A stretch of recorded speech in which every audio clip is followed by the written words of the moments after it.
Shaitanirrajim. Bismillahirrahmanirrahim. Welcome to Home of Biology. نن زما ټاپک دی فیکټرز that affect the rate of enzyme action. یعنی داسې کوم څیزونه دي یا داسې کوم خبرې دي یا داسې کوم عوامل دي چې د هغې د وجې نه چې کله انزایم ریاکشن کوي نو د انزایم د ریاکشن کوم سپیډ چې دی یا چې د هغې کوم انداز دی نه هغه متاثره کیږي. نو ستاسو د کلاس 9 په بیولوژي کې په دې کې درې خبرې دي. یو ټمپریچر دی، یو پی ایچ دی او بل دی سبسټریټ. نو په دې کې دا درې وړاندې تاسو ته تفصیل وایم، تاسو ښه په غور باندې واورئ. Now there are different factors which affect the enzyme activity. Some of them are discussed as follow. داسې ډېر عوامل دي خو څه چې دي ستاسو په بوک کې دي نو هغه دا دي. اولنی دی effect of temperature on enzyme activity. Increase in temperature speed up the rate of enzyme catalyzed reaction but only to a point. کله چې ټمپریچر ډېر زیات شي وای نو چې دا ټمپریچر بیا دا کار کوي چې د انزایم چې دی هغه ریاکشن چې دی ډېر زیات تیزی خو هغه د یو خاص حده پورې ټمپریچر چې دی هغه ټمپریچر د حد نه سیوا چې دی هغه نشي سپیډ اپ کولی. که ټمپریچر ډېر زیات شي وای شي نو هغه چې دی بیا وروسته انزایم ته مسایل جوړوي. ایچ انزایم ورکس ایټ ا میکسیمم ریټ at a specific temperature. هر یو انزایم چې دی د هغې خپل خاص ټمپریچر چې په هغه ټمپریچر باندې کار کوي which is called its optimum temperature. او دغه ټمپریچر ته د دې انزایم optimum temperature ویل کېږي. د optimum temperature of enzyme varies in different organism. اوس د هر ارګانیزم چې دی په هغې چې کله انزایم کار کوي نو د هر انزایم دپاره خپل ټمپریچر دی. لکه را په هیومن باډي کې 37 ډګري سینټیګریډ دی نو کیدای شي چې په بل ارګانیزم کې د هر انزایم کول لپاره جدا ټمپریچر وي. For most enzyme the optimum temperature is about 40 to 45 degree centigrade. ډېر ارګانیزم داسې دي چې په هغې کې انزایم کار کولو دپاره اپټیمم یعنی صحیح ټمپریچر چې دی هغه د 40 نه واله د 45 پورې دی. Certain enzymes in plants have high optimum temperature. اوس بوټي چې دي نو په هغې کې ټمپریچر چې دی د انزایم دپاره هغه ډېر زیات شوی وای. Decrease in temperature lowers the rate of reaction. خو چې کله ټمپریچر چې دی هغه کمیږي نو د هغې کموالي د وجې نه انزایم چې په کوم ریاکشن کې کار کوي نه هغه انزایم ریاکشن چې دی هغه سره هم سلو کیږي. When temperature rises above the optimum temperature. کله چې انزایم ریاکشن کوي د هغې چې کوم خاص درجه حرارت وي کله چې دغه درجه حرارت د هغې نه سیوا شي نو د ریټ اف ریاکشن ډیکریز ریپیډلی. نو بیا چې کوم ریاکشن کیږي نو د هغې چې کوم انداز وي د هغې چې کوم سپیډ وي نو هغه سره هم کمیږي ډېر په تیزۍ سره. This is due to the denaturation alteration in the structure of the protein of enzyme. موږ دا ویلو چې انزایم چې دی د هغې شکل اشکال چې دی هغه ټول د پروټین په شاني نو چې کله انزایم سیوا شي نو د هغې سره د انزایم چې کوم سټرکچر یې کوم ساخت یې د په دې کې چې د پروټین کوم خاصیت یې هغه چې دی بالکل ختم شي. The average temperature of human body is 37 degree centigrade. د انسان د باډي ټمپریچر چې دی هغه دی 37 ډګري سینټیګریډ او په دې 37 ډګري سینټیګریډ باندې به هر خلیه کې خپل انزایم چې دی خپل کار کوي. It is the optimum temperature for human enzyme او دا د انزایم لپاره چې دی بالکل صحیح ټمپریچر دی. Human enzymes start to denature quickly at temperature above 40 degree centigrade. کله چې انساني جسم کې د 40 ډګري سینټیګریډ نه انزایم چې دی له پاسه شي نو د هغې نه بعد انساني جسم کې چې کوم انزایم وي نو د هغې شکل چې دی هغه ختمیږي. وجه ډایګرام ته تاسو یې کوئ لاندې لیکل دی ټمپریچر او بیا یې دا انسۍ لیکل دی 0 10 20 30 40 50 60 دا ټمپریچر دی.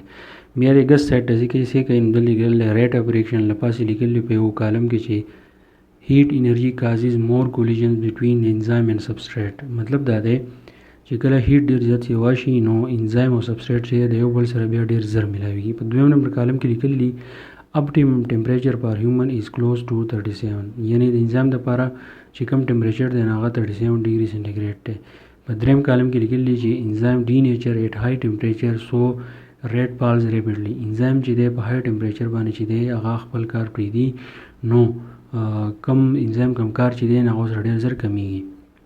لاندې اول دا کرښه چې ده په 0 ده. دې مطلب دا دی چې ټمپریچر چې دی زموږ سره 0 دی نو دا ګراف چې دی دا نه دی ختلی. په 10 کې څه کوي دا کرښه له پاسه ختله بیا 20 څه کوي 30 څه کوي 40 څه کوي 40 تاسو څه کوي دا کرښه چې دا بالکل په پیک پوینټ ده. مطلب دا دی چې انزایم په دې باندې خپل کار کوي. خو چې بیا 50 ته څه کوي 60 ته څه کوي دې مطلب دا دی ټمپریچر سیوا شوی دی انزایم خپل کار پرېښی دی دا کرښه چې ده دا لاندې راغله. نو دغه شان چې دی ټمپریچر د انزایم سره تعلق چې دی په دې ګراف کې ښودلی. اوس تاسو لپاره په دې کې دوه کوېسچنې دي چې پوینټس فاونډر why does enzyme activity increase as temperature rises. انزایم خپل کار ولې سیوا کوي کله چې ټمپریچر سیوا شي. او دویمه دا ده چې why does enzyme activity decrease at high temperature. او چې کله ټمپریچر ډېر زیات سیوا شي نو انزایم کار چې دی دا ولې کمیږي.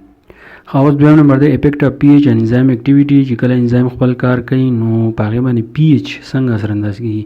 نو پی ایچ چې دی مختلفو ځایونو کې موږ د دې مختلف معنی یو د پاور اف هایډروجن وایي یو د پاور اف آیانیک کنسنټریشن وایي. دا یو لیولي د 0 نه والا پروټین کې د هغې پورې انسوي چې د 7 نه کمي نو هغه ایسیډ چې د 7 نه سیوایي نو هغې ته موږ بیسیک وایو. او چې د یو څیز لیول په 7 باندې راشي نو موږ دا نیوټرل دی. ایسیډیټي او بیسیک دا چې دی په دې باندې تاسو سره جدا لیکچر چې دی والم خو ځان پوه کوي چې پی ایچ په انزایم باندې چې دی څنګه اثر انداز کېږي. enzymes are affected by the acidity or alkalinity of the solution in which they act. enzyme چې دی د اثر انداز کېږي د یو څیز په ایسیډیټي باندې الکالینیټي باندې په کوم سلوشن کې چې د انزایم چې دی دا خپل کار کوي. اوس د each enzyme work best at specific pH. اوس هر انزایم چې د هغې خپل پی ایچ ویلیو which is called its optimum pH او دې ته د هغې optimum pH ویلی کېږي. some work best in slightly acidic pH. بعضې انزایم دا کار کوي چې د هغې pH چې کله acidity کې په هغې کې ښه کار کوي while others require slightly alkaline pH. او بعضې نه په هغه وخت کې کار کوي چې کله د دوی pH چې دی هغه alkaline مطلب دا دی بیسیک. most enzyme function between a pH of 6 to 8. او بعضې انزایمارو صحیح کار کوي چې کله د هغې ویلیو د 6 او د 8 په منځ کې راشي نو هلو صحیح کار کوي. however پیپسین in stomach work best at a pH of 2. پیپسین هلو صحیح کار کوي چې کله د هغې pH ویلیو چې دی 2 راشي and trypsin at a pH of 8 چې کله د ټریپسین ویلیو چې دی هغه 8 راشي. any change in pH can lower the enzyme activity. که په دې pH کې څه چینجز راځي نو د هغې سره انزایم کم کار چې دی هغه سره متاثره کېږي. extreme changes in the pH of solution denature enzyme. او چې کله په pH کې ډېر زیات چینجز راشي نو هغې سره انزایم چې دی هغه بالکل ختمیږي. اوس تاسو په دې ګراف کې وینئ لاندې لیکل دی پی ایچ او بیا ګس طرف ته لیکل دی انکریز انزایم اکټیویټي بیا له پاسه لیکل دی اپټیمم پی ایچ. چې کله پی ایچ په 4 دی نو زموږ سره اکټیویټي نه ده شوې. چې کله پی ایچ چې دی 5 ته رسېدلی انزایم اکټیویټي شروع شوې ده. اوس تاسو یې کوئ په 8 باندې او په 7 باندې چې دی د دې اکټیویټي چې دی بالکل په پیک پوینټ ده خو چې د 8 نه سیوا شوی دی نو انزایم اکټیویټي چې دی هغه کمیږي. ځکه مونږ ویلو چې کله پی ایچ سیوا کېږي نو انزایم اکټیویټي چې ده هغه به کمیږي. او دا دریم نمبر دی افیکټ اف کنسنټریشن اف سبسټریټ ان انزایم اکټیویټي. چې کله سبسټریټ ډېر زیات سیوا شي نو انزایم باندې چې دی خپل اثر څنګه پرېږدي. ایز د کنسنټریشن اف سبسټریټ انکریز. کله چې سبسټریټ سیوا شي یعنی انزایم چې د کوم څیز سره ریاکشن کوي هغه څیز سیوا شي د ریټ اف ریاکشن انکریز نو د ریاکشن کوم ریټ چې دی هغه سره هم سیوا کېږي. دیس از ډیو ټو د سکسسفل کولیژن وذ انزایم مالیکول. ځکه چې دا کولیژن کوي دا یو ځای کېږي د انزایم مالیکول سره یو ځای کېږي دا سبسټریټ. however if the substrate concentration is increased beyond a saturation point. که فرض که دا سبسټریټ د خپل حد نه زیات سیوا شي نو د اکټیو سایټس اف انزایم ار ناٹ اویلیبل. نو بیا په انزایم کې چې اکټیو سایټ نه ځکه چې په انزایم کې صرف یو اکټیو سایټ او هغه په سبسټریټ سره سیوا کېږي. خو چې کله سبسټریټ سیوا شي نو انزایم سره خو ډېر زیات اکټیو سایټ چې دی بیا پاتې نه شي and rate of reaction does not increase more. د هغې د وجې نه بیا ریاکشن چې دی هغه بیا نه کېږي. په یو ټیبل کې تاسو وینئ لاندې لیکل دی سبسټریټ کنسنټریشن. کله سبسټریټ سیوا کېږي نو له پاسه لیکل دی سچوریشن پوینټ. سچوریشن پوینټ باندې تاسو لیکل دی سیکوی په دې باندې سټاپ شوی دی خو بیا چې دی کرښه بالکل نیغ ور روان ده. د دې مطلب دا د خپل کار چې دی بیا پرېږدي.